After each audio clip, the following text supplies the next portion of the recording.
Hello and welcome everyone to Expedition Online Kilimanjaro. I'm Jonathan Dykes. With me tonight we have Sam, Donovan, and Shane Byrne. How you guys do tonight? I'm good. It's an exciting night. A little bit of an unexpected final two. Let's break this down a little bit. Let's talk a little bit about their let's call it the pre-swap. So the first probably 3 or 4 rounds, I think it was. Shane, what do you think of Trent's start to this game? I mean, he got off the hot start on day 0, didn't he? Yeah, I was worried after day 0 for Trent the most because so many people in their confessionals and even to each other in the game are saying, Trent came to us and said this, and then they compared notes and they're like, well, Trent wanted to work with me and have a final 2 deal. No, he wanted to have a final 2 deal with me, and they're like, oh, that's not good. We can't trust him. Let's get him out.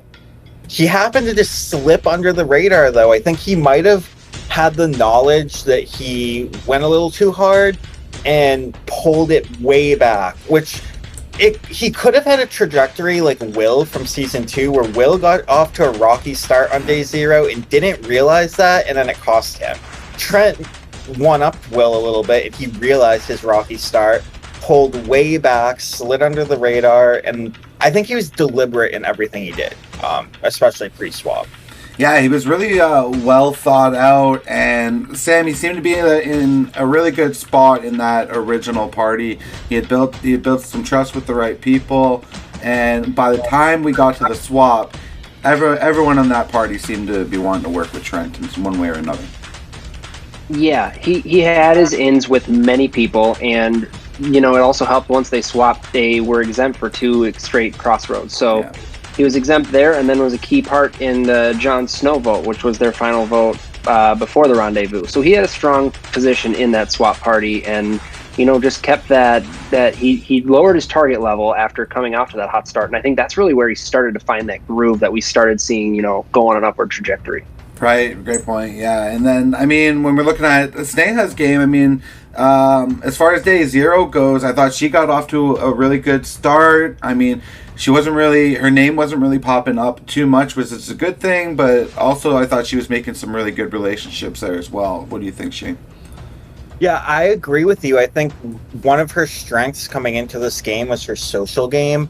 She seemed to bond really well with everyone. She knew how to tailor the conversations on day 0 to who she was talking with, which really helped people be endeared to her. And I think that helped keep her name out of their minds when they were looking to vote out, the first or second person from the party, because the first few votes of these games are always pretty arbitrary. Like, it's just someone who did one little mistake wrong. And Sneha didn't really make any mistakes early on.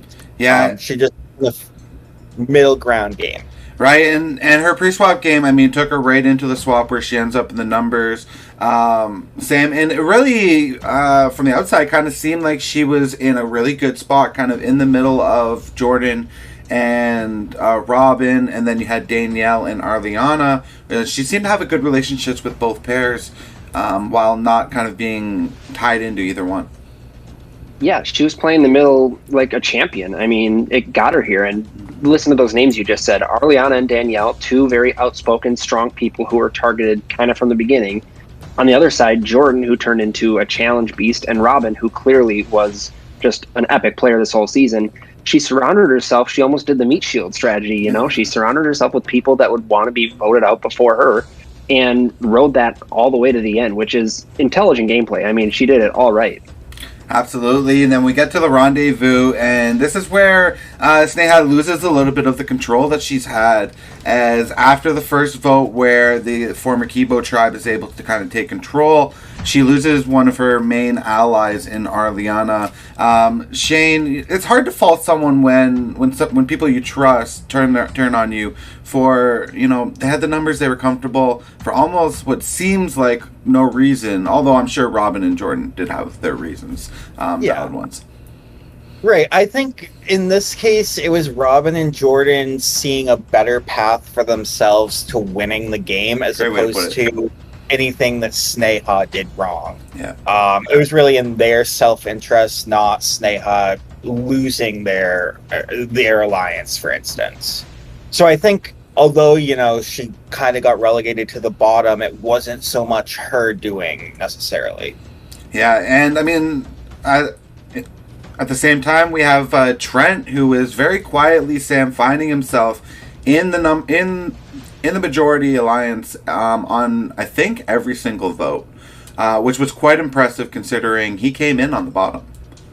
Yeah, he put 5 of these 7 jurors in the jury, according to my count, and one of them was the first, or one of his misses, rather, was the first in Michael, in which his party just didn't have time to really get him in, his alliance. So, it's the rendezvous, yeah. It was kind of just a misvote. So potentially 6 of the 7 he put on the jury, which, as long as he speaks well to his game, they should be able to respect that and know that he was in control and in that majority, like you said, the whole time through. So Trent, like I said earlier, this is really where he picked up steam. His second half of the game was so much stronger than that swap middle part of the game. It was really awesome to watch.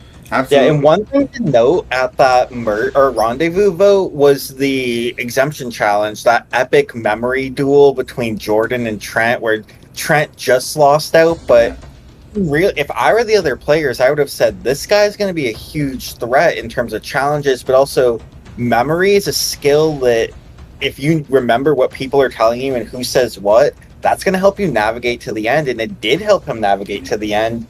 And he somehow got that target off of him despite that really strong performance. So I think that's one thing commendable about him too. Absolutely. And then we also have, we expect the jury to kind of take into account also the competitions, and we have Trent, who really came on strong, Sam, here at the end of the game with these comp wins. I don't think Sneha won any competitions on her own, although she did very well in a few of them and was crucial in the pre-jury comps as well. But Sam, how big of a pillar do you think that's going to be with this jury? Because Trent definitely is ahead if it just comes down to competitions.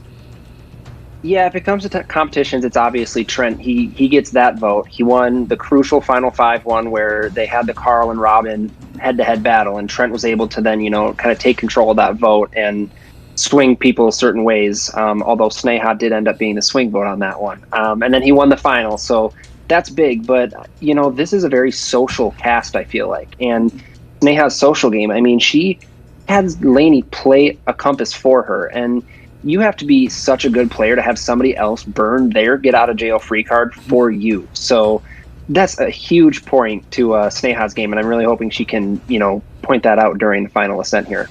Yeah, absolutely. Shane, in a season where there was potential for 16 compasses to get into play, we only end up having 4 compasses in play, and neither one of these final 2 find one on their own. So, it's ended up not being a very advantage-filled game.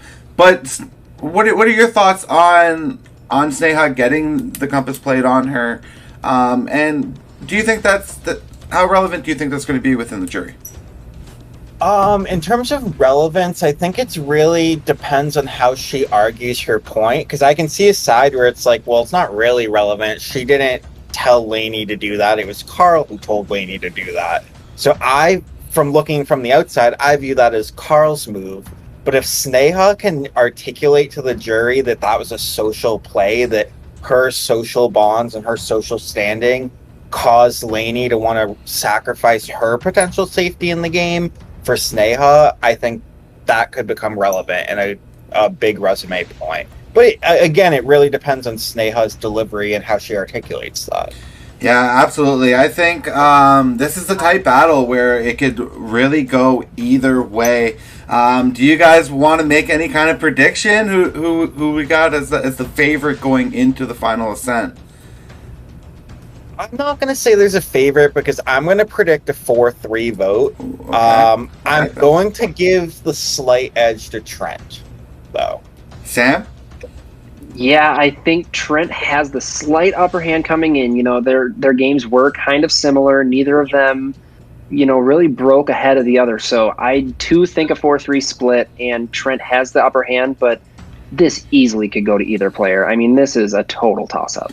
Yeah, absolutely. I know Sneha has some tight relationships within that jury. It's going to be really interesting to see how some of these players play. I'm going to pick Sneha. I also think it's going to be a 4-3 as well. It's a really tight battle, and it's all coming down to this final ascent, how they're going to answer these questions, what kind of questions they get directed at them.